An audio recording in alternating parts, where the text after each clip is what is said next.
Good morning. Obviously, we'll be taking you into the afternoon on this session for the Careers Fair. Sorry for my tardiness. I know we just came from a session with Lauren where being on time was the most important thing, and we are sort of starting just about a minute late or so. But got a good session for you now where we're going to be looking at university applications. So obviously, we're expecting our viewers to probably be some of the older year groups in school.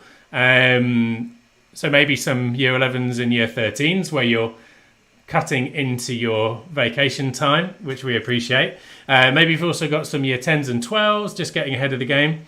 And maybe we've even got some younger students who are just really planning ahead to look at what that university application process looks like.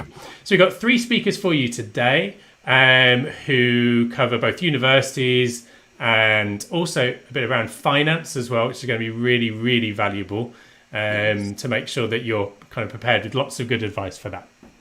Yeah, so without further ado, I'm going to invite in our first guest today, who is Hannah. Hi, Hannah, how are you doing? Good, thanks. Yeah, nice. Thanks very much for having me. Oh, absolute pleasure to have you, and thank you for your time. So obviously we can see that you're here representing St Anne's College, Oxford, but I'll let you do a full and proper introduction to yourself, and then in a moment I'll bring your slides in as well. So over to you. Thanks very much. So yeah, my name's Hannah. I'm the Senior Outreach Officer at St Anne's College, which is part of the University of Oxford.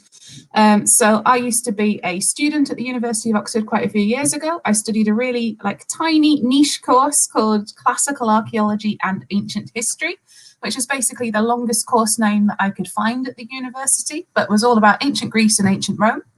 But since then, I then went on to work at a secondary school in Southwark, where I was a deputy director of sixth form.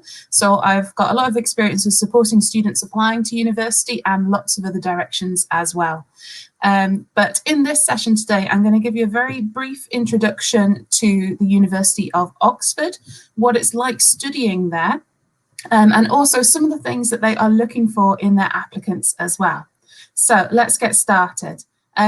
My email address is on the screen, so if you do have any questions after this session, you're very welcome to get in contact. I will be very happy to answer any of those questions that you have.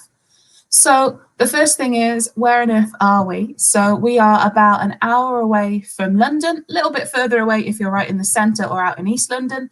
But the university is spread all over the city of Oxford. It's not just one city university. It is a diverse campus, which means that we're spread all over the city, and alongside the kinds of buildings that you might have seen in things like Harry Potter or as Dark Materials or something like that. There are also lots of modern spaces and also a normal city where people get on with their lives. There's a Tesco, there's a McDonald's, there's a Pret, because there's always a Pret-a-Manger somewhere.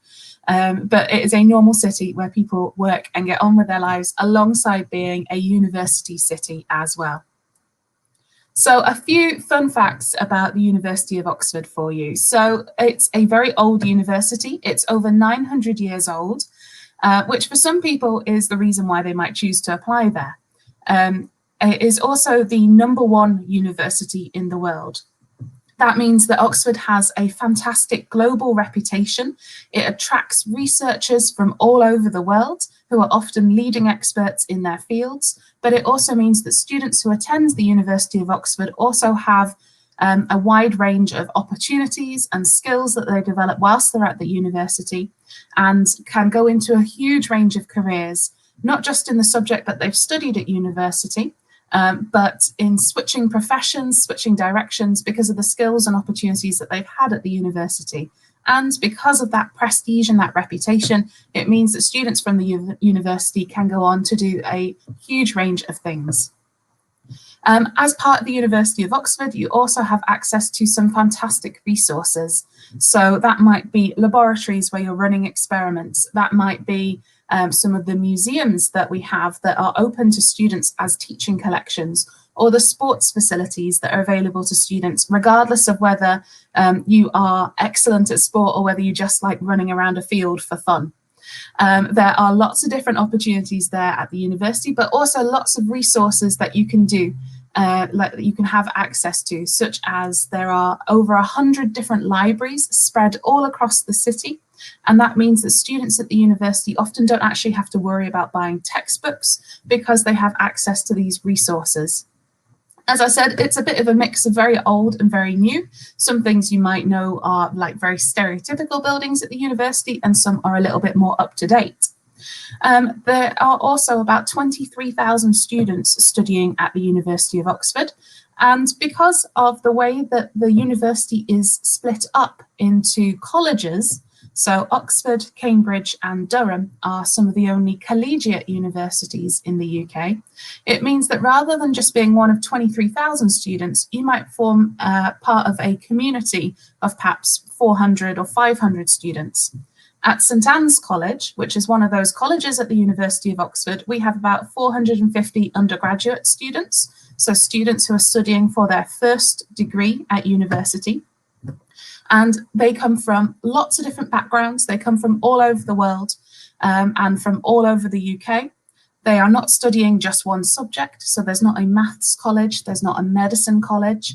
Most colleges offer most courses, but they all have slightly different environments and slightly different, I guess, vibes to them as well. So as part of being a member of the University of Oxford, you are also part of your academic department or faculty, and that is the same for all universities.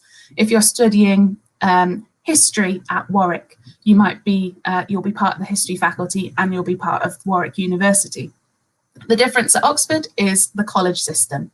So the universities organise degrees, they award degrees and provide some centralised services as well. And no matter which college you are at, you are still studying for an Oxford degree. So it's a little bit different to the way that you might have heard college before as like a sixth form college. There's no like curfew, there's no closing time. It's a place where you are living and you are studying. So those colleges will provide accommodation, they'll provide meals, they might have some particular sports or social facilities. They might have, they will all have some level of pastoral and welfare care. So that could be on-site nurses or deans of welfare who support with student well-being throughout the term. They'll also organise some of the very specific teaching that happens at those colleges as well, and I'll tell you a bit more about that in a second. But they also offer lots of personalised support through personal tutors. And between the colleges and the departments, that is how they select which students are admitted to the university through their admissions process. And I'll give you a very quick run through that in a moment. Colleges are often the thing that confuse people the most, and here are some photos from St Anne's College, so you can get a feel for what this kind of environment is like. So colleges offer accommodation. On the right-hand side of this photo, you can see some of the red brick, like Victorian houses that are part of our first year accommodation. On the left are some slightly more up-to-date rooms with like ensuite bathrooms that are part of our second year accommodation.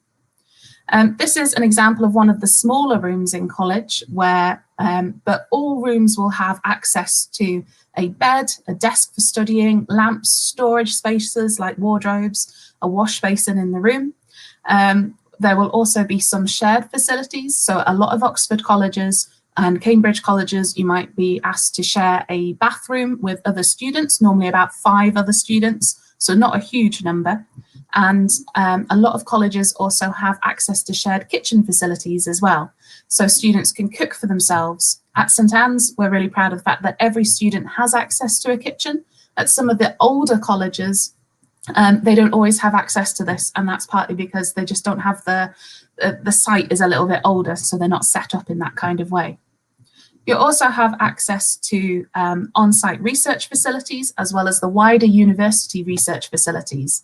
So at St Anne's, we actually have 2 college libraries, which is almost definitely more than you need. And one of those is very modern. It's equipped with like soundproof breakout study spaces, so you can actually talk to people rather than having to sit there in complete silence.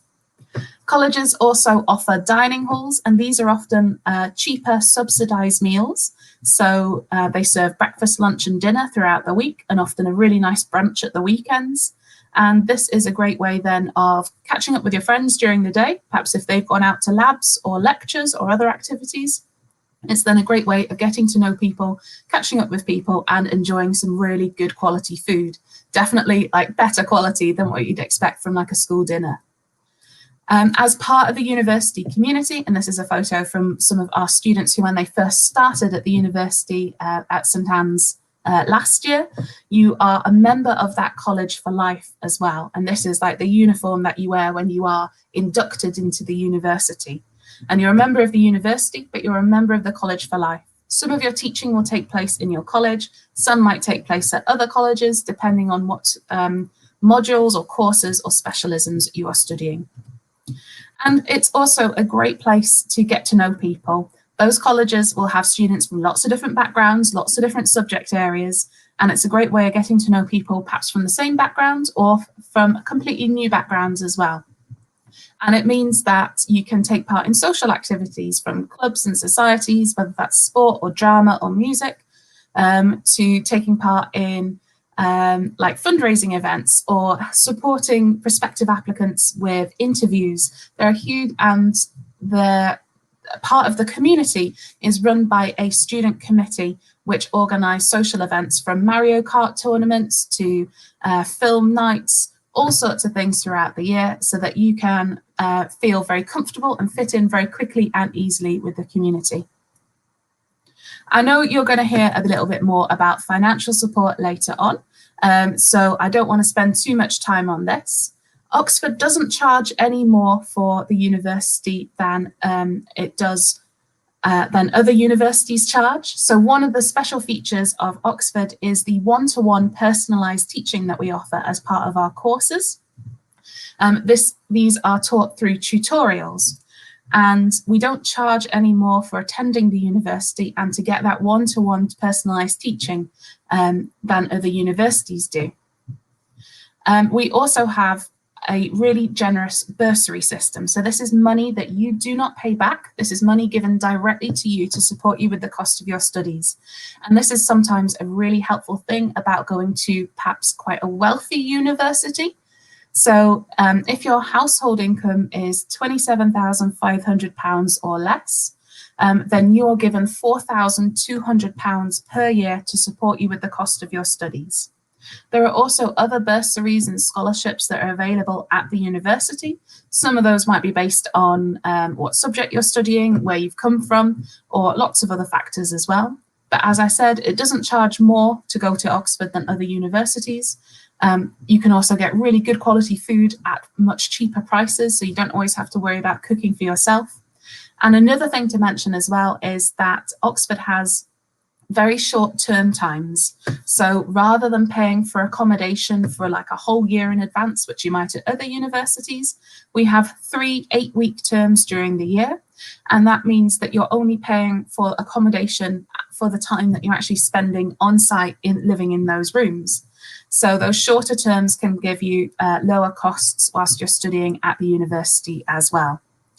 Very quickly, I just want to run through applying to Oxford, because it is a slightly confusing process at times. At this point in the year, if you're in year 12 or if you're in year 13 and you're perhaps taking a year out before you apply to university, you might be thinking about which courses you want to pick, which universities, or if you want to direct your application to a specific college. On the college front, you can also do an open application, which means that you then it doesn't matter which college you go to. It doesn't disadvantage your application in any way. It just means you don't mind, and that is absolutely fine as well. But if there is a college you like, you can specify that on your application form. We have an earlier deadline for applying to Oxford than for other universities. So if you're applying for Oxford, Cambridge, medicine, dentistry, or veterinary science, you need to have applied by the 15th of October in the year before your course is due to start. So if you're in year 12 at the moment, you need to have applied by the 15th of October 2021 for entry into 2022. For some courses, you might also be asked to sit an admissions test. This is not a test of your knowledge. For maths and physics, there are admissions tests that are very heavily focused on a syllabus, and you treat them like an exam and you prepare for them in that way. But for most places, don't worry about it. It's something that you can prepare for over the summer. Have a look at past papers. These are all available online. And if your course requires any written work, then that will say so on the course website as well, because we use all of this information to build up a really academic picture of you as an applicant.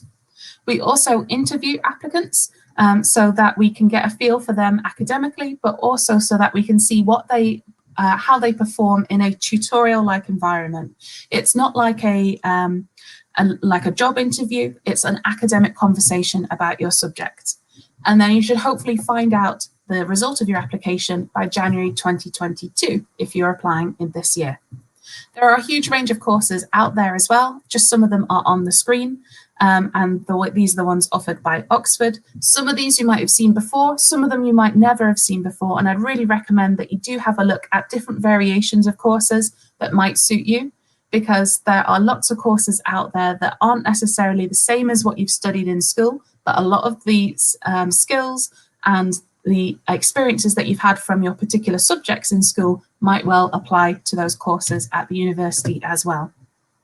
The information that we use on when it comes to looking at your applications comes through the information that is submitted on your form, but also through admissions tests and written work and interviews in order to build up a really academic picture of you. But we do also look at contextual information, such as whether you've ever had free school meals, whether you've been in care, or how you have performed relative to your school. So if you've got like really high grades at GCSE and A level, but your school's average is not so great, then that shows that you've performed really well in your educational setting, which can count in your favour as well.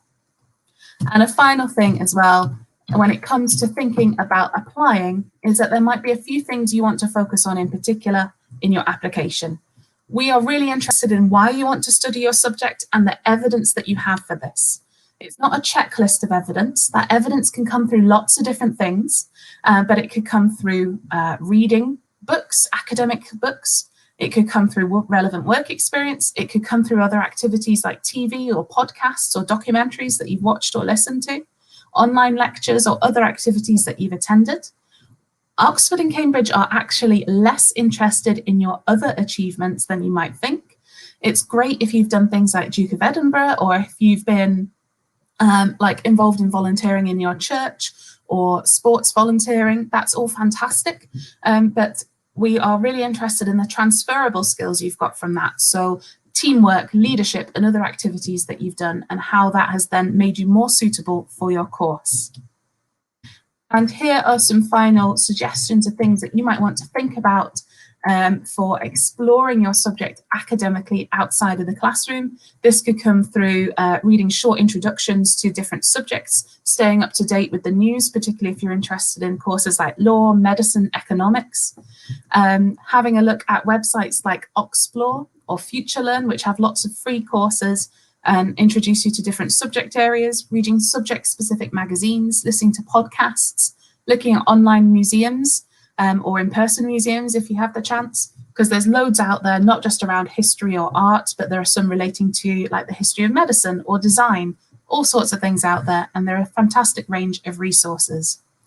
And finally, if you have any questions that you would like to ask specifically to a current student at Oxford, we have a chat platform on our website. The link is on your screen.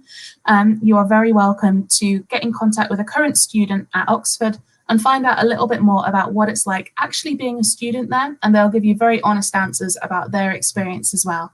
So please don't be afraid to get in contact if you would like to have any more information. Some contact details on the screen, and please do get in touch if you have any questions.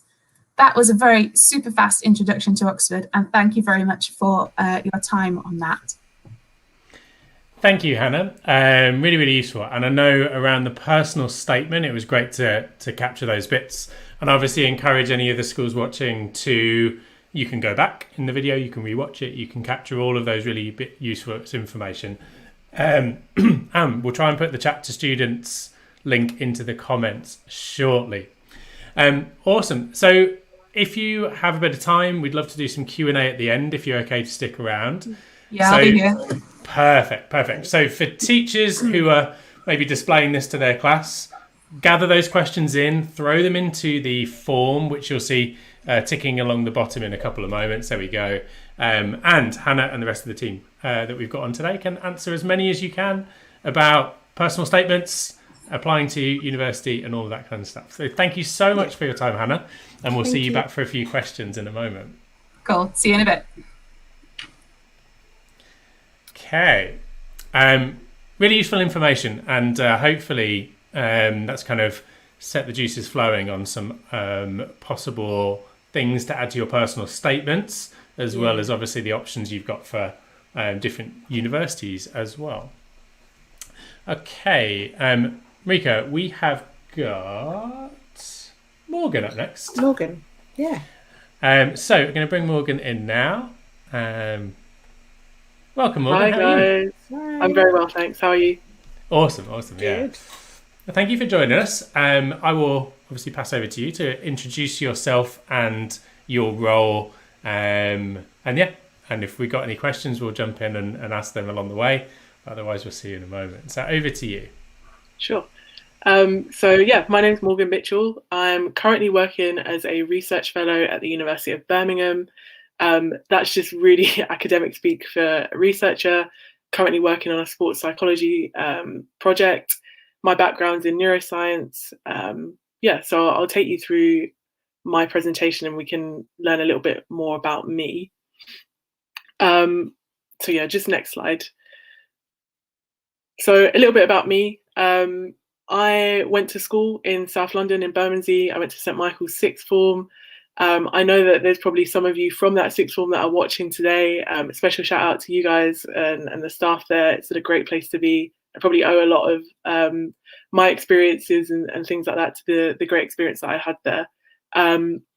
So when I was at sixth form, I did chemistry, biology, and RE. I did an AS in psychology. And originally, I think it's up there really small. I was there for actually 3 years, from 2012 to 2015. And that was because I did 3 years of A-levels. And the main reason being, I think I started off really wanting to do medicine. Wasn't super happy with the grades that I got in my first AS year. So I thought I've got to pivot and have a change of direction here. And I'll probably speak a little bit more about that when I come to thinking about doing neuroscience at Nottingham.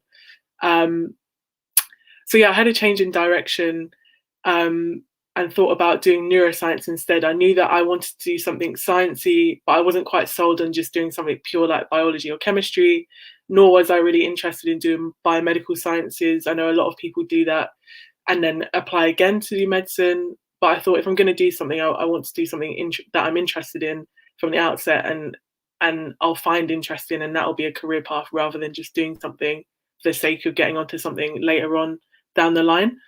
And what was really pivotal here was I did some lab placements, just where it says work experience there. And I did 2 weeks at King's College London, 4 weeks at Imperial College, with some great foundations and charities that help young people get onto research placements. Again, I can talk a little bit more about that towards a Q&A if you've got questions about that. That was really pivotal in solidifying my interests in neuroscience, really. Those were great labs that I went into and looked at the brain a little bit more. Now, after sixth form and all of that experience, I went on to do a gap year and I worked for a Christian charity, which sounds a little bit irrelevant to my future plans, but that really prepared me and gave me the skills that I think helped me to be successful at university, things like moving away from home, budgeting, etc., etc. I did my undergrads at the University of Nottingham. I did a neuroscience degree, and that was where I really started to develop my own interests. I would say that I came to obviously know a little bit more about neuroscience, but I think I really then took a hold of what in that big plethora of a course was really interesting to me. And I took that over into a master's, and I started looking at, my master's was in sports science, but my specialism was movement neuroscience. So thinking about how that can apply to sports. So I finished up my MRes September 2020 during a pandemic. I didn't really have a good idea of exactly what I wanted to do after that. I knew I wanted to be in academia, but didn't have a job lined up. Wasn't sure exactly what labs were out there that I could slot into. So I had a little stint at UCL where I worked an admin job, and realistically, that was just a way of me being able to stamp my interest for academia and letting other people know that that was the industry that I wanted to be in. And now I'm working at the University of Birmingham, made my way back. Like I said before, I'm research fellow, working on a sports psychology project. And there's ellipses there at the end because the journey's ongoing. So that's a little snapshot of my journey, and I hope that's helpful just to paint a picture of how to get to where I am at the moment, being a researcher at university. So thinking about how university is different to school, I'm thinking all the way back to when I started my undergrad back in 2016 at Nottingham, being a little bit shell-shocked by my first week at uni. And the first thing is that classes, I walked into my first lecture and it was 300 plus, and I was like, wow, this is very different. I think my RS class at St Michael's, there was 2 of us in that class, and the chemistry and biology classes at A2 were, I think, between 7 and 10 pupils. And it wasn't just neuroscientists in that class either. There were biochemists, biologists, zoologists. And in that sense, the lecture didn't come up for air at all in that whole 2 hours. And I think that was the first thing I noticed. This is very different to school. Second thing being that my schedule was packed. My schedule was 9 to 5, and that was pretty much Monday to Friday. And there's lots of people who say, university is very different from school. You don't have many contact hours. I think it really just depends on your course. Sciences, medicine, and all of those allied health sciences tend to have a much busier schedule. And I knew that compared to, say, my flatmates at the time who were doing geography, who only had 6 hours, or languages, again, they maybe had 8 hours and really small seminars. Labs as well was very different to school. I think at school you go through, and I think they're normally for your controlled assessments or coursework, and you have a really good practice beforehand. Your teachers are able to run you through it. And that wasn't the case at university. You're not walked through it all. You have to go prepared, kind of knowing what you want to find out and kind of really understanding the subject area. And I learned that the hard way, just being in labs and having not a clue really what was happening, and having to do a lot of legwork afterwards, which is not the idea. We also had labs in a dissecting room, which was a bit of a shell shock as well. It was a great experience, which again, questions about that more than welcome. But yeah, I wasn't expecting that really. In terms of study hours, 1 hour of contact time normally equates to about 3 or 4 hours of your own studies. So you're expected to do a lot on your own time. Initial costs, I know there's going to be finance talk, but all I would say about that is to pace yourself throughout the first term. There's things like textbooks, different equipment, and memberships for sports clubs, societies, and things like that to buy, which all came at a bit of a shock to me, not realizing that a lot of this was going to have to come out of my own pocket. All very affordable, but just there's a lot of it all at the same time. And that's the same with the social scene. There's a lot to do. Clubs, sport teams, pubs, clubs, food. You're really spoiled for choice at university. It's all to help make your experience more enjoyable, and it definitely does. But again, I think just the sheer amount of it when I first started was a little bit of a shock, but in a very good way. There's just a lot of it again to get on board with in a short space of time. And again, I'm going to talk about that when I come towards the end of this presentation. And just support. I think coming from a school that was really well supportive and quite small, it can be hard to know where to turn. And I'll come to this again at the end, but I would just say from the outset, make sure you are prepared to ask anybody for support. And I really emphasize anybody. That could be your tutor, that could be your flatmates, that could be your course mates, a GP, your residence warden, anybody. If you're struggling with something or struggling to find something, need help, just ask somebody. And I think people are more than happy to help you. It's just hard to know sometimes who to pinpoint and who's available for help. So just thinking about why would you go to university then? We know it's very different to school, and we know it's an experience that lots of people have and it's very positive, but what difference does it make to employability? So just on to the next slide. So university does boost your employability. It's true, you can get a job without a degree, but just as these next stats are going to show, going to university does lead to work and to further study. So I'll just look at the first stat. So after university, almost everybody that went, so 91% of graduates were due to start work or further study 15 months after leaving. So so within a year, just over, almost everybody that went to university was in a job, or they were looking at studying further, essentially.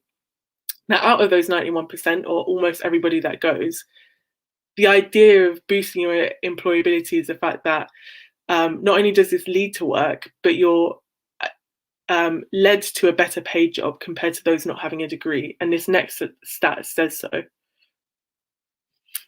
Just on to the next slide. Yeah. So in 2019, the average graduate salary was 9,000 more than that of those who didn't have a degree. And that basically shows that going to university really boosts your potential earning power quite significantly.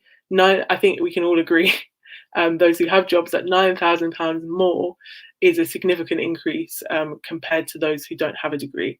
So that's a really good way of thinking about a degree, is that it's an investment. You're investing time now for some reward later. And that essentially you'll just have a better paid job. And how I think about that is that you can demonstrate skills that warrant more money. And sometimes that isn't necessarily all of the tangible skills that you will get from your degree that are degree specific and very technical, but just even thinking about things like the motivation and the diligence it shows and commitment it shows to give 3 years of your life to something essentially warrants more money and you're able to demonstrate those skills compared to those who haven't done a degree. So just on to the next slide. So thinking about this as well, not only do you boost your employability and boost your salary after doing an undergraduate degree, looking at average salaries of those who are graduates and then postgraduates, you can see that there's also a significant increase there too. So from £34,000 as a graduate earning in 2019, having a postgraduate degree can boost that to £42,000. And that's looking at the whole working age population. Again, the average salary is about £3,000 or £4,000 more after having done a postgraduate degree. And that's important just to mention, because actually it's a prerequisite. You need an undergraduate degree to fulfill the requirements to get onto those courses. So it's just something to think about, that obviously each stage you go up in education, you go up a pay bracket essentially, and that boosts your employability and boosts your earning power. So that's another thing to think about. Why would you do a degree? Well, essentially you can earn more having done it, and you're able to demonstrate that you warrant a higher pay essentially. So thinking about another reason to go to university then, one big thing that everybody talks about is academic freedom, and I can definitely vouch for that. We've just obviously had a great talk from someone at St Anne's College at Oxford, looking at all of those courses, but across the country there are thousands of courses to choose from, and you can pick to keep things broad, or you can hone in on things that you really enjoyed, and that was something that I decided to do. I hadn't studied neuroscience at A-level. I literally had just opened a double-page spread in my biology textbook, and we learned a little bit about the brain. I was like, I want to know more about that. Not all courses ask for specific A-levels. Some require you to demonstrate the skills that are particular that course focuses on. For example, something like law doesn't necessarily have super specific course requirements, but you might need to do something like English, which is essay writing, which is a big component of law. But again, I would check for those. Medicine tends to have something a bit more, they tend to have more specific requirements, like they definitely ask you to have chemistry, biology, and things like that. But do make sure to check those carefully, because they do change every so often. I think they've definitely changed since I applied a couple of years ago. One thing to just look at again is more freedom doesn't necessarily mean easier. It can be quite intense. Having to either hone in on something super specifically. But neuroscience is perfect for me for that reason. There's such a broad spectrum of things that are included within neuroscience, whether you want to look at things at a cell level, more molecular based, and that does involve more of the biochemistry side of things. Or if you want to work your way into something more cognitive and look at psychology based things and the mechanisms that underlie that, it just, it can be more intense depending on what, if you choose to just look at the biochem, for example, in that whole degree, when you're only really interested in a little part of it. Again, just maybe to highlight that there's different types of degrees you can also do, whether you do a Bachelor of Science, BSc, Bachelor of Engineering, or Bachelor of Arts, which tend to be your more standard. You can also do an integrated Masters, which are things like MSci and MEng. That basically, in choosing those, you decide how intense you want to make it. Doing an integrated Masters, for example, you will be required to do a lot more for your course, simply because you'll be getting a Masters by the end of it. So that's something to look out for. But if you're really passionate about a subject and you know that you want to carry it through, it might be worth thinking about those opportunities as well. Another reason, people do speak about university being a springboard for your social network. And of course it is. In one sense, it's a time to meet all sorts of different people in a variety of settings, different courses, different clubs, different societies, etc. And it's a time for networking, like any industry. The world of academia, I see it, is a big practice in networking. It can be just as important who you know as what you know, which is classic, which is spoken about in terms of many industries, but kind of gets left out when thinking about academia. And it's definitely true. And I think this is really important because you get different perspectives on your subject, on culture, on society, and just life in general. And I think that's a really important part of going to university, is that you get opened up to all of these different perspectives on things. And just again, a mention is thinking about nightlife. There's a student night every night of the week, so you can, let loose if you want to, and meet lots of different people. But I would just say, like, beware, this isn't what you're actually paying your money to go to university for. It is a great side effect and a great thing that goes alongside university, and can be important to kind of get balance right. So you're not studying all the time, but that shouldn't be the main focus. And I think that does come. You have way more freedom in that sense compared to when you're maybe living at home and at school. But a note just to say, people were probably easily the best part of my university experience, and you learn so much from other people. And quickly, just some advice is just try things. I think when I was at university, as much as I said there was lots of things to choose from, and it can be quite overwhelming, actually you can find some really cool things as well. I managed to captain the women's football team, which was a great experience. I joined societies, main one being I joined the Catholic Society, which was just a really nice bit of home for me.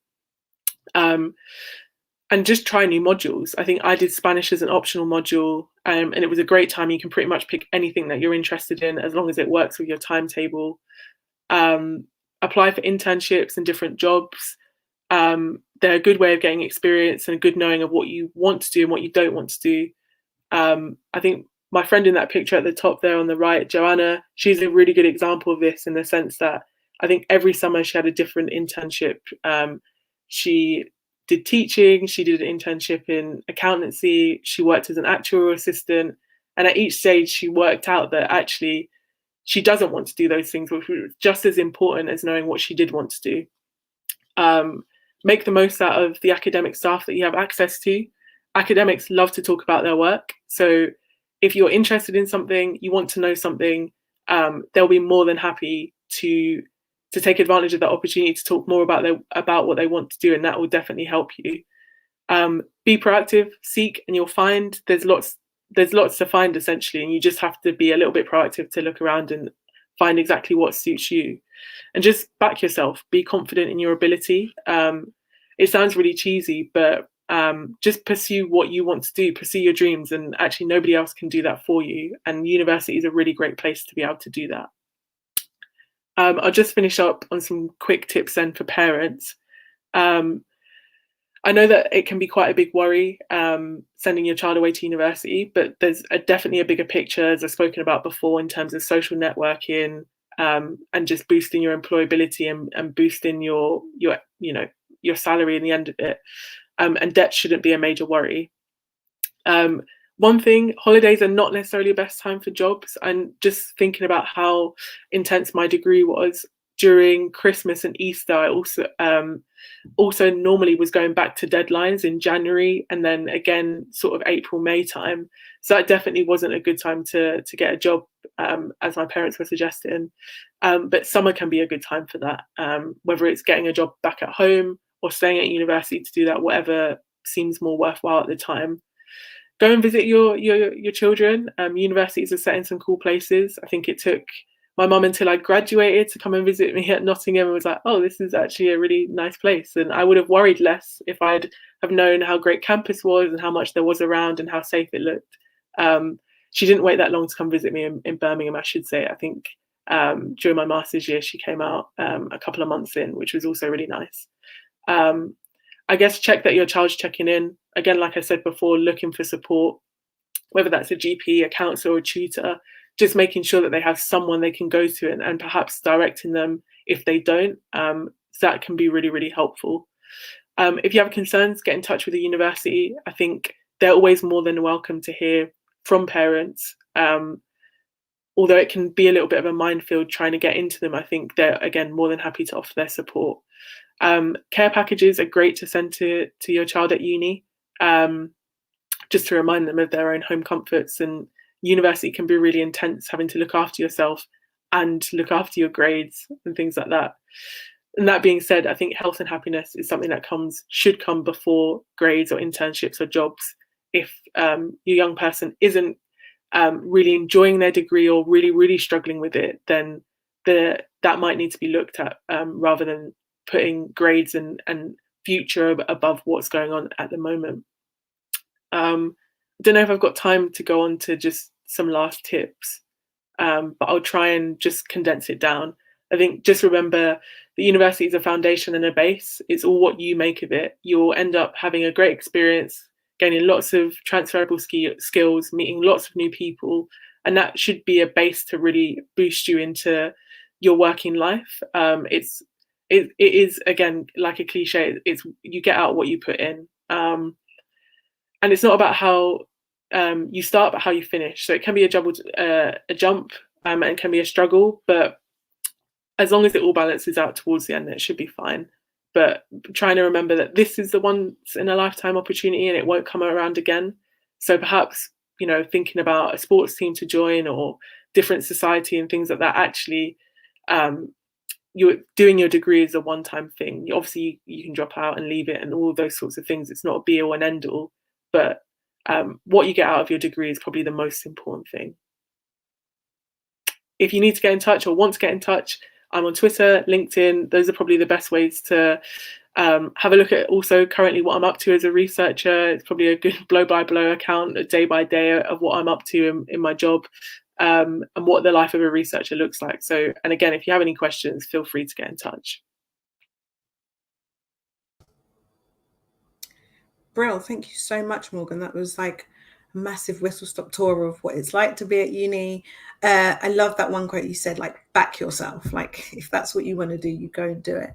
And yeah, to parents, don't take so long to go and visit your children. Please don't. It was really nice. University is a great thing. Brilliant, thank you. So if you're happy to stick around, we will bring you back on, and I'm sure we'll post any questions that we've got for you, if that's all right. Yeah, of course, I'll be here. Brill, thank you. No, thank you so much.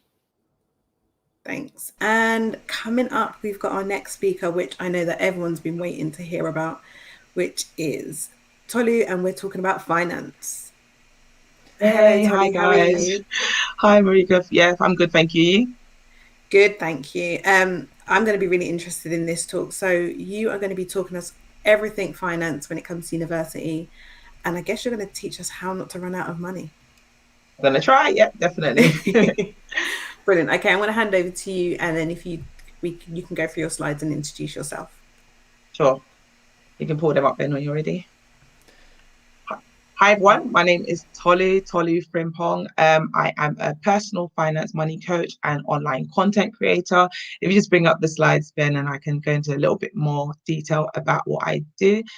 So yes, I As I said, I'm a finance online content creator, and I'm also the author of a book, How I Paid Off £36,000 worth of debt. So a few years ago, I was in a lot of debt and was subsequently able to pay it all off. I document it all in the book, and this session is not for me to tell you my whole debt-free story, but I am very passionate about personal finances. And I think for those of you that are tuned in right now, this is a great session for you, and a session that I definitely wish I was privy to before I went to university and before I started taking out loans, because yeah, student loans is definitely something that is very important, but what's also equally as important is knowing how to manage that money, which is something that I really want to discuss during this presentation. So some of the things that I do is one-to-one money coaching. So I help people with their personal finances and budgeting, helping them come up with a plan in order to tackle their debt.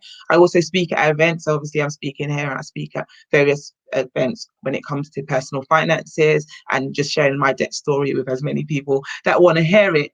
And yeah, I also have a YouTube channel called Tolly Frimpong, where I share loads of content about this stuff, personal finance, budgeting. And yeah, that's literally a little bit about me. But today's session is all about student finance, and what I really want to do is, first of all, dispel some of the myths and misconceptions that people have when it comes to student finances. And then I'm going to talk briefly about the financial support that is available to you as students. So depending on your age, some of you may be young, 13, 14, 15, may not be thinking too much about university just yet, but I know there are some of you that are going to be thinking about university. And I don't think it's actually ever too early to start thinking about this, because it's going to come around sooner than you think. I also going to be talking about repayment, so how to repay those student loans, and then also talking about budgeting as a student.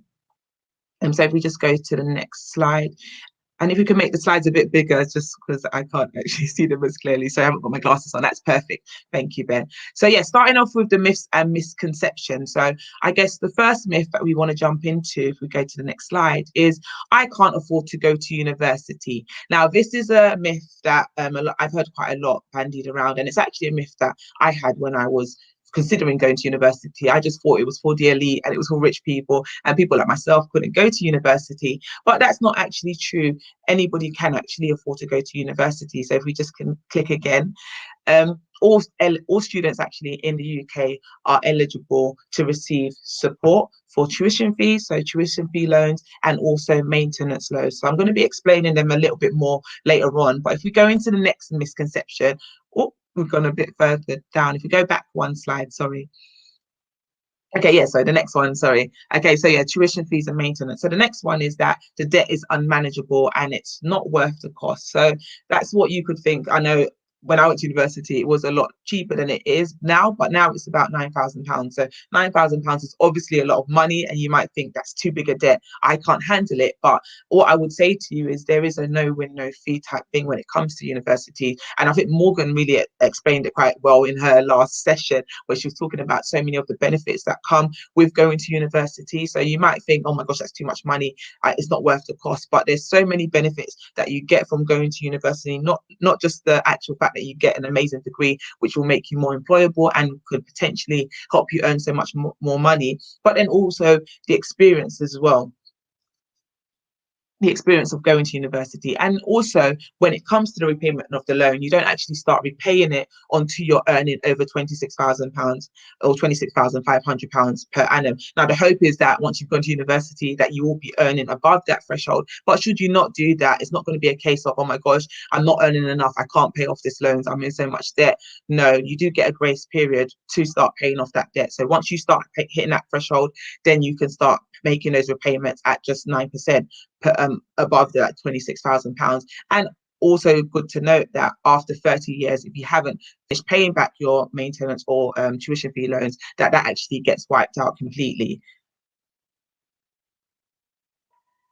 Another misconception and myth that people have is that, you know, if something goes wrong with my student loan or my degree, I'm going to be all on my own. And yes, it's just going to be a mess. Like if I can't afford my accommodation, I'm going to be kicked out. And just there's so many things that you can think that could go wrong when you go to university. And this may scare you and make you think of not doing it, or make you reconsider going to university. What I do want you to know and be reassured is that there is actually services available to support you as a student. So you have places like the student welfare officers who are there to help students who are in hardships. There's also hardship funds that are actually available to you as students, and these are funds that you don't actually have to pay back. These are bursaries that are given to you that you don't have to repay, and it's just dependent on your situation and your application. And there's also so many other additional support services which are available, which I'll talk about a bit more later on. So let's move on to the financial support that is available to you as students going to university. So here are the different kind of supports that are actually available. So if we just start on the left and I'll work my way around. So first of all, we've got tuition fee loan, which I mentioned briefly before. The tuition fee loan is a loan that is handed to you for your university degree. I'm going to talk in a bit more detail about it, so I'll skip over it just now. The same thing with the maintenance loan. These are loans that are repayable after you graduate the following year. You've got things like scholarships which you can apply for. So these are academically based, but they are still available. So it's something that you should aspire to try and get, because it's funding that you receive that you don't actually have to repay.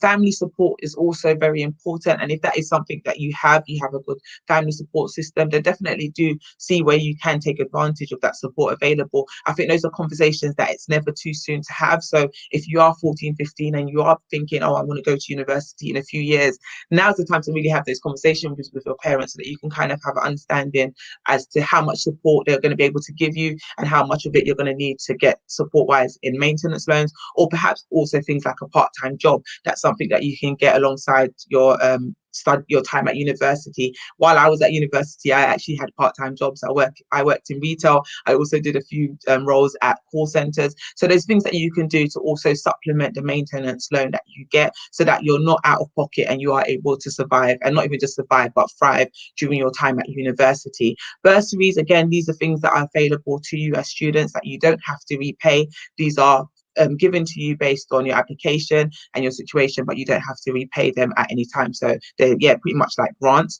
There's also things like hardship funds. Again, that is something that I actually did take advantage of in my first year of university, and that was just because my maintenance loan didn't come through on time, and I was able to go to my university and they were able to give me that grant in terms of the hardship fund. So there's so much support available. There's also the disabled students allowance, also known as the DSA allowance. So these are for students that do have disabilities. There's extra support and extra funding available for you. And then there's also the dependence fund as well. If you do have children, you have that extra support and financial support available for you too. So these are just some of the different kind of financial supports that are available to you at university. And this is just so that you can see that you're not going to be alone. So I know I mentioned before about one of the misconceptions that, if things go wrong, I'm going to be in trouble. Know that you're not going to be in trouble. There is help available. You obviously need to reach out to the different service providers to access that help. But this is just to give you a quick overview to know that, these are the facilities that I can go to and lean on to help me fund my time at university.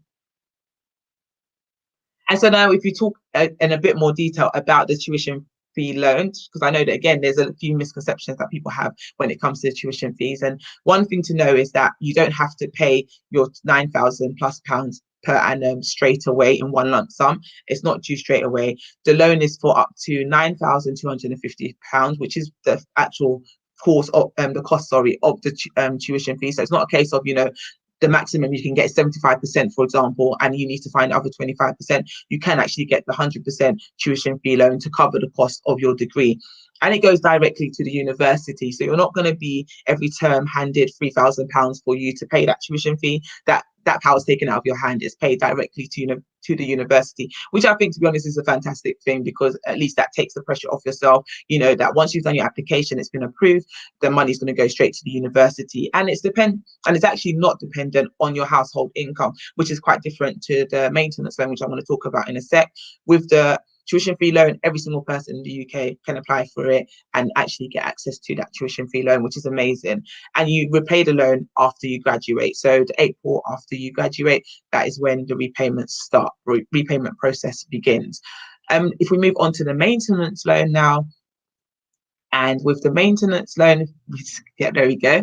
This maintenance loan is different to the tuition fee loan because this is the loan for you to cover your expenses. So again, Morgan spoke previously about all the expenses that do arise when you go to university, expenses that you may not have even considered arise. So I know when I went to university, I was just like, oh my gosh, I'm going to get my maintenance loan, I'm going to be rich. But what I didn't consider is all the costs that come with going to university. So she touched on the fact that you have to pay for your accommodation, you have to pay for food, join in different communities. So you join different clubs at university or societies rather, and cost of food, like even if you get shared accommodation, you pay for utilities. There's just so many costs that go into university. So the maintenance loan is definitely a big help to support in the cost of living.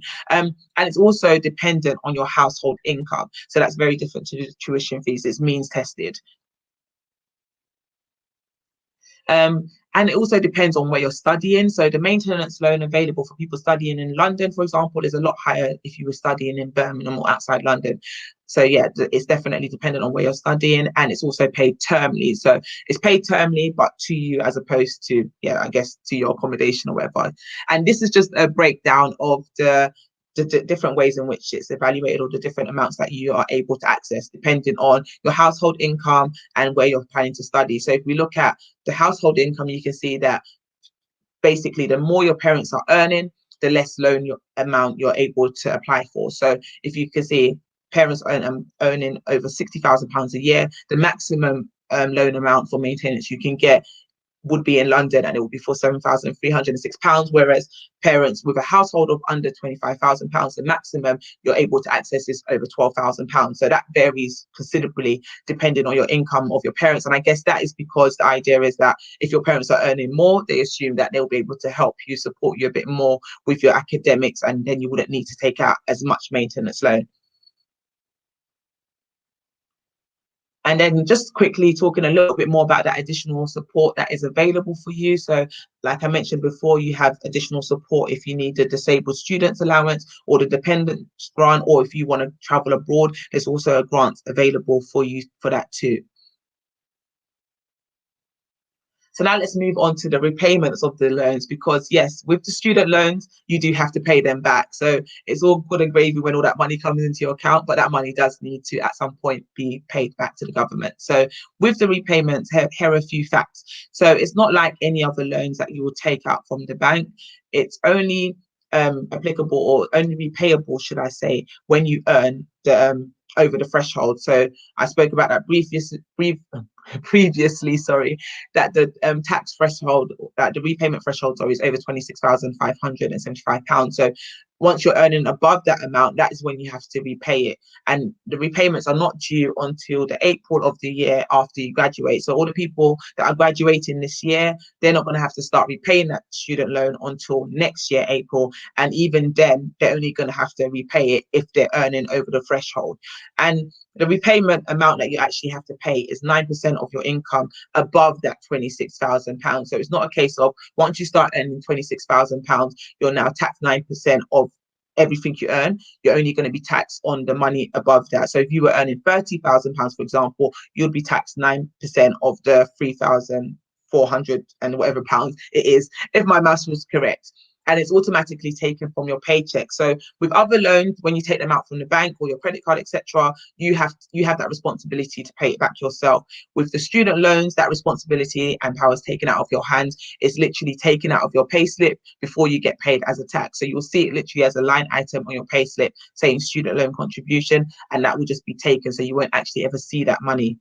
And that money, like I mentioned before, is wiped out over 30 years or after 30 years if you haven't yet finished repaying it.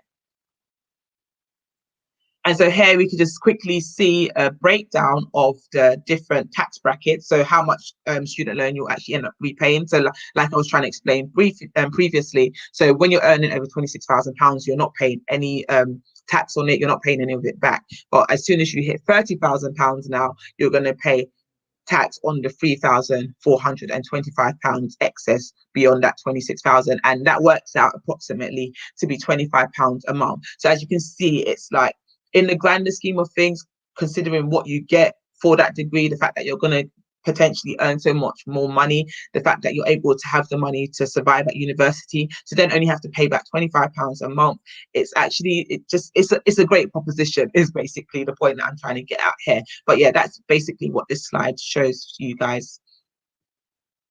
And then just quickly telling you a little bit about applying for your student loan. So applications open in February and the deadline for the application is in May, and you can apply without even having your place at university confirmed. So you don't need to actually wait until you've had your offer letter and been accepted a place at university before applying for your student loans. It's actually better to apply as soon as possible so that there isn't any delays in you actually getting your student loan payment. So like I mentioned previously about myself, I ended up having to apply for the hardship fund because my loan didn't come through on time. Well, that was because I left it too late to actually apply for the student loans in my first year. So don't make the same mistake I had made.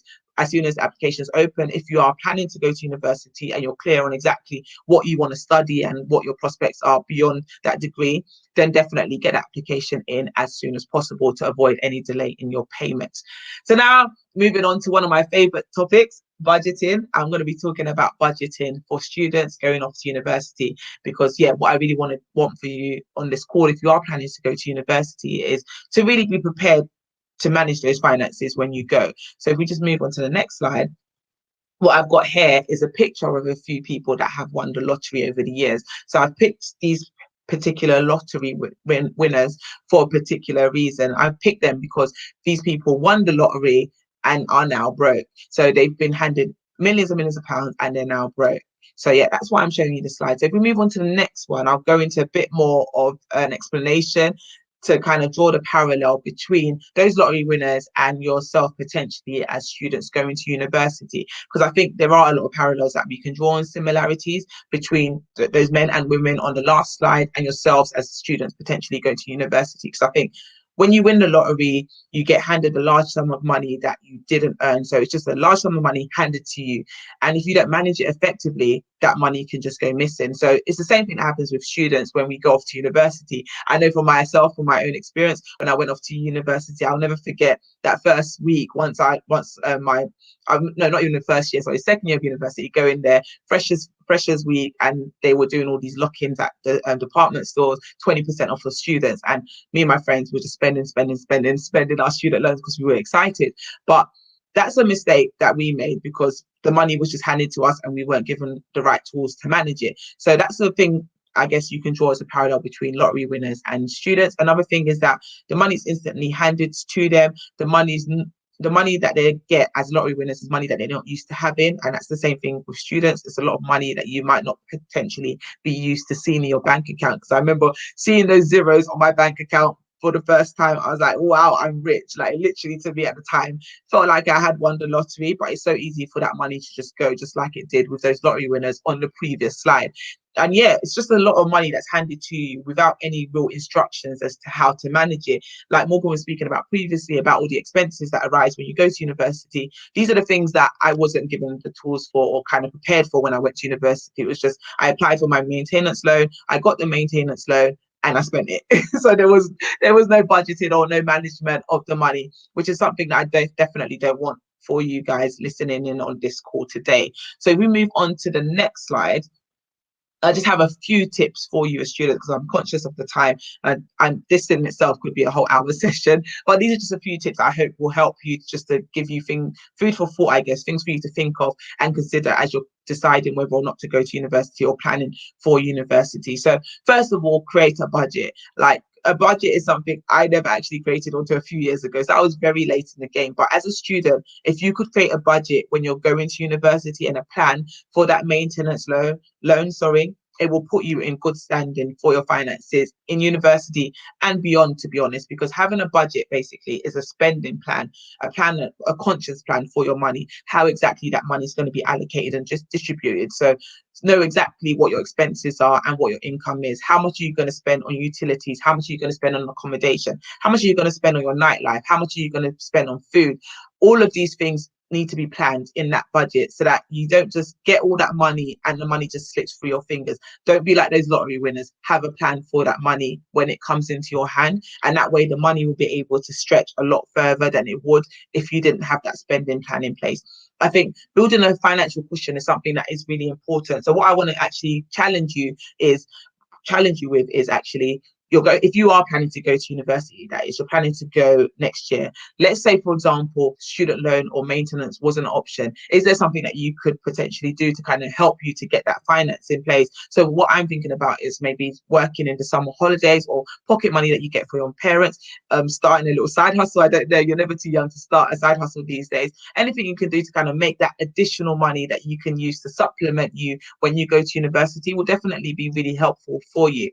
Having that financial cushion, having a bit of a buffer, so that, for example, given the example that I gave of myself when my loan didn't come through in time and I was having to use that hardship fund, I mean, if I did have a buffer and I was more conscious and disciplined with my money when I was working in the summer leading up to going to university, I would have had a bit more of a financial cushion in place so that when that student loan didn't come through in time, I would have still had a little bit of money set aside to help me. So that's something definitely worth considering. You're never too young to really start putting money away and saving towards your financial future. I would also say don't overbuy when you do go to university. So a lot of my money, when it didn't go to clothes, it went to food. Like, I spent a lot of money on food for one person. It was crazy. And that was just because I didn't have a plan. I didn't have a meal plan. I didn't budget. So these are the things that you can consider doing. I think nowadays there are so many amazing financial tools that you can use that can really help you when it comes to budgeting. So Emma is a great budgeting app, and Monzo the bank actually have these tools or features in the app where you can actually create little wallets where you can allocate money to different wallets and pockets so that you can really organize your finances and it's not just all in one place. And that way you're able to be a lot more disciplined with that money. And I just think another thing is don't be too excessive with your purchases. So yes, university is an amazing time. It's probably like one of the best experiences of my life, in all honesty. I loved my time at university. But if I could talk to a younger Tolu, I would say moderation is important. It's not everything you have to do in excess. Yes, those jeans are nice, but you don't need to buy them in every single color available. Those trainers are nice, but you don't need them in every single design. So it's just a case of just being really disciplined and really planning for these purchases and not being too excessive. Yes, enjoy, but overindulgence is not great either. So that's definitely something I would give as advice to students. And then just finally, like I mentioned before about challenging you to find other ways to make that money, maybe find other ways to kind of supplement the money you have for your maintenance loan. So things like a part-time job are excellent ways to get that extra money so that you don't have to necessarily borrow the maximum amount available to you. Because yes, I've spoken about the fact that, you can get over £12,000 in maintenance loan per year. And yes, you don't have to pay it back unless you earn a certain amount. But the reality is you still have to pay this money back. So don't take out that loan unless you know you need it, unless you know you're going to be serious about your degree, unless you know that, you need this degree for the future in which you're going, the future role that you want to take. But don't just do it as a walk in the park, because I think when it comes to money, debt at the end of the day is still there and it does need to be paid. So it does need to be handled with a little bit of caution. But with that being said, I think, you guys will be in great positions and will be able to really thrive at university with your finances. If you're just, disciplined with your income, disciplined with how you spend that money, and just, enjoy the journey and enjoy the time at university. Amazing advice, and obviously coming from your own experience as well. I think a lot of the students will really appreciate that you're sharing. Like, I've been through this. I know the highs and the lows along the way. Exactly. Awesome. I'm aware that we've gone a bit over our slot, but I know there's a few questions. So Tolu, you okay for a little bit of time to pick up a few questions? And I know that kindly Morgan and Hannah, welcome back. You've also been able to stick around. Okay, so we had a few questions come through. This one's an interesting one. Why do people in London get more support financially? Who would as it's a finance one, Tolu, do you want to pick that one up first? Yeah, that's fine. Because London is expensive. It's an expensive city to live in. It's an expensive city to work in. It's just expensive all around. Accommodation. Sorry, someone's background is quite noisy. But yeah, no, it's really, really expensive. London is really expensive to live in. Accommodation alone is a killer in London. So yeah, that's why you get more support. It's not because people in London are more favoured or anything like that, or because it's the capital city. Not at all. It's just because London is expensive to live in comparison to Birmingham. So I went to university in Birmingham, and it was just like everything was peanuts in comparison to what I was used to spending in London. So that's pretty much the reason why they get more financial support. It's just because it's more expensive. So it's not a preference on people from London or anything like that. Lots of Birmingham represented today. So I grew up there, and obviously we got though I've managed to keep it very quiet from the accent point of view. Awesome. Here's another interesting question we had come through, and kind of links with finance, but also, do I have to move out of home if I want to study at university? I don't know, Morgan, you obviously did, but do you want to pick that one up first? You definitely don't have to. I know a lot of my friends didn't move out. When I was thinking of going to university, I'm originally from London. A lot of them didn't move out and preferred to stay at home. I think one was a financial point of view. You still get a maintenance loan even if you do live at home. I think Tolu will be able to pick up like the differences between that. But I think they enjoyed being at home. They knew they could study at home. They knew they'd be more focused at home and things like that. And it can be quite daunting to think about moving away. And like I said, having all of these things to now take care of yourself, if you're not in catered halls, cooking for yourself, getting to lectures on time, even if you are in catered halls, making sure you're back for dinner and all of those sorts of things is quite hard to do alongside now looking after your studies for yourself. Just in the sense of, like I was talking about before, there's slightly less support from lecturers and things like that. So you're completely sort of taking your studies into your own hands then, and that can be quite a difficult thing to start thinking about when you're only 18 and going to university, maybe even after that. So you don't have to, but if you prefer to and you think you'll get on better, then there's no reason why you have to move out.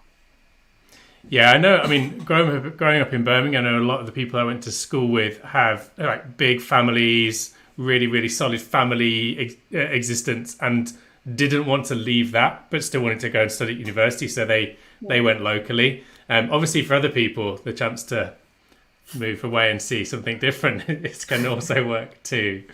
Thank you for picking that one up. And actually, Hannah, this one might be one I'll put to you first, which is, how would you provide evidence that you've attended taster days and read the necessary material for your personal statement? Good question. Yeah, that is such a good question. So when it comes to providing that evidence, you might want to think about which ones you want to prioritize if you've done a lot of things, and also which things link most closely to the subject that you're applying for or the course that you're applying for. So think of it a bit like writing an essay where you're doing point, evidence, explanation. So your point is, I should be admitted to university for this course. Your evidence is the activities that you've done, like taster days, online lectures, anything else that you might have done, but it needs to have that academic relevance to your course. So where possible, think about what kind of skills you got from it. Think about how you engaged with it. So what did you like about it? What did you learn from it? What has it then led you to go on and do? So has it made you watch another video on YouTube? Has it made you find, and even if it's just like Googling articles and picking out different things that interest you in different headlines? So that's my main advice, is thinking about which ones you want to prioritize and then how you've engaged with those activities, because that is then perfect evidence for why you're really suitable for that particular course. Oh, Ben, we cannot hear you. It's all right. We will hear you in 2 seconds. Oh, there yeah. go. I mean, being muted, you'd think we would have figured this out by now. It's really useful to hear. I think we've had an apprenticeships talk yesterday. So that's one option for students. We've obviously looked at universities today. Some of our speakers have talked about how they did a university degree that didn't relate to their work. We've also had, we've got Ruth later on this afternoon, actually, who's a dentist. She very much specifically did a course in order to go and do that. So lots of options for the young people out there. We've heard, obviously, from the experience at Oxford and Birmingham, and some great sound advice from Tolu around if any of the students are slightly worried about, I want to go to university, but I hear it might, put me in financial difficulty. And I think some great advice around the support that's available and how you can manage with that. And Tolly, you mentioned side hustles. For anyone who's seen Lawrence do the introduction, obviously Lawrence is the main guy behind Just a Guy Foundation. If you get the chance to, ask him about Lorenzo Clothing, which was one of his side hustles back in the day, I believe. So he's gonna love you for that. But yeah. Oh, I still haven't seen it, but Tolly, if you've seen it and got any pictures, we'd love to see that too. So not all side hustles work out, but worth trying them out. Awesome. Thank you for your time. Obviously went over a bit of our allotted slot, but it's really useful to get your insights. And just a massive thank you from us, from everyone watching, for your time, your expertise, and for obviously sharing contact details as well. So you can rewatch this. You can go back and look at all of the slides and the advice from our speakers, and go back over it as many times as you need to in preparation for your thoughts about what you do next. So thank you, Hannah, Morgan and Tolu. Have a great rest of the day. And we'll see everyone else for our afternoon session. So final session, you'll be hearing from Lawrence again, just to wrap things up. And our final session kicks off at 1:30. So we've got a dentist, we've got a CEO of a tech startup, we've got a head of bids, we've got CEO again, and we've got Lawrence just wrapping things up for the week as well. See you at 1:30. See you at 1:30. Cheers, everyone. Thanks a lot.